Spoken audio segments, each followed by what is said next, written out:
Hello all welcome to our channel. ఈ క్లాస్లో వచ్చేసి మనము 7th క్లాస్ సైన్స్కి సంబంధించిన 14th లెసన్ గురించి చూద్దాము. 14th లెసన్ వచ్చేసి మనకు నీరు ఉన్నదే కొంచెం వృధా చేయకండి అనే టాపిక్ గురించి చూద్దాము. ఈ వీడియో కనుక మీకు నచ్చితే లైక్ చేయండి, షేర్ చేయండి, అలాగే సబ్స్క్రైబ్ కూడా చేయండి. ఈ నోట్స్ పీడిఎఫ్ అనేది మీకు డిస్క్రిప్షన్లో ఉంటుంది, చూడండి. 14th లెసన్ వచ్చేసి మనకి ఏంటి, నీరు ఉన్నదే కొంచెము వృధా చేయకండి. భూమిలో ఉన్న మొత్తం నీరు వచ్చేసి మనకు 100% అనుకుంటే మహాసముద్రం వచ్చేసి 97% నీళ్ళు ఉంటుంది. అలాగే గ్లేసియర్స్ మరియు ధ్రువ ప్రాంతంలో మంచు ప్రాంతంలో వచ్చేసి 2% వాటర్ ఉంటుంది.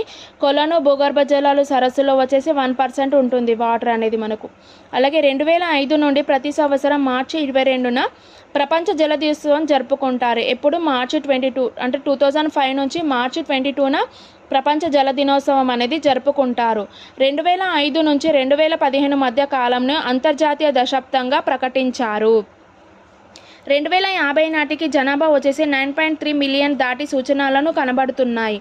సముద్రాలలో లవణాలు ఉండడం వల్ల కేవలం 3% మంచినీరు, అందులో 2/3 వంతు మంచుగడ్డ రూపంలో ఉంటుంది. దాదాపు 80% వర్షం సముద్రంలోనే కురుస్తుంది అన్నమాట మన వాటర్. మురికి నీరు అంటే ఏంటి, ఇళ్ల పరిశ్రమల, ఆసుపత్రులు, కార్యాలయాల నుంచి విడుదలైన వృధా నీటిని ఏమంటారంటే మురికి నీరు అని అంటారు. అలాగే జీవ సంబంధ మలినాలు వచ్చేసి మానవ విసర్జితాలు, జంతువుల నుండి వెలువడే వ్యర్థ పదార్థాలు, నూనెలు, ఎరువులు, క్రిమిసంహారక, కలుపు